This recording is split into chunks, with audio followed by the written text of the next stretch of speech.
pala, share ko lang sa inyo mga kalanser, ano. Kasi nagwa-wiring na ako dito sa may likod. Ito yung update na matagal na. Ngayon lang nangyari pintura, ano. Actually, change plan ako dito sa ano, sa ating ano, spoiler. Ayan. And then kung may napapansin kayo dyan, ayan. So, ay, sorry.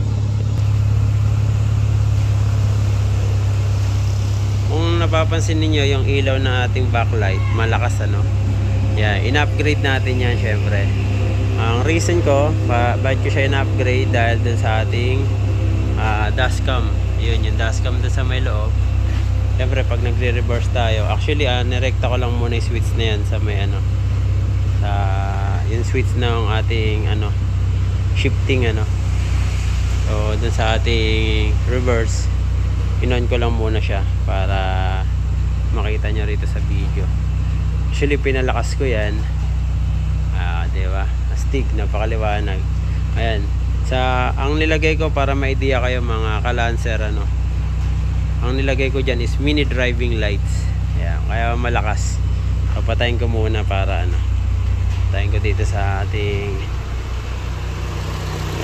ito yung switch eh. Okay, so ayan. So stock pa rin yan, diba? Ilagay lang natin siya mini driving lights para pag atras tayo maliwanag, and then kitang kita dun sa ating ano, sa ating dashcam, ano.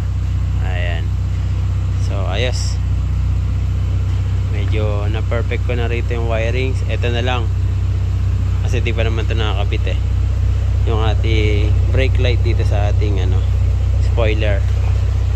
So ayan. So sa magtatanong ng kulay nga pala nating auto, dito muna tayo sa likod, ano. Looben sa unahan naman tayo gagawa. Paano kasi narin ko muna dito sa may likod, sunod ko dito sa booper. Yung subwoofer natin ito. Yan. Sa booper natin yung lalagay natin dyan para JDM na JDM ang dating ano to, ano. And then looben doon sa may loob, kasi ang ano ko, mag-uumpisa rito paloob hanggang doon sa may unahan. Sa unahan kasi wala pang ilaw yan, dahil nga kaya yaring magpintura. Ayan, tahimik na makina, suabe.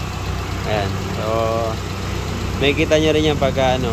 Ito pala pinatibay ko na rin to, matibay yan kasi may bracket yan. Nilagyan ko ng bracket yan mga ka-worski, ano, para mas gumanda yung, mas quality. Kung mapapansin nyo yung aking bumper, mukha siyang hindi ano, diba, fiber. Alright. Hanggang pinatibay natin yan, pinaganda natin yan. Lahat ng ikagaganda ng ating bumper ginawa nung nagpintura, ano. Yun. So dito sa loob, ayaw kung mapapansin nyo, hindi pa masyado nakaayos dyan, pero looben ayusin natin yan.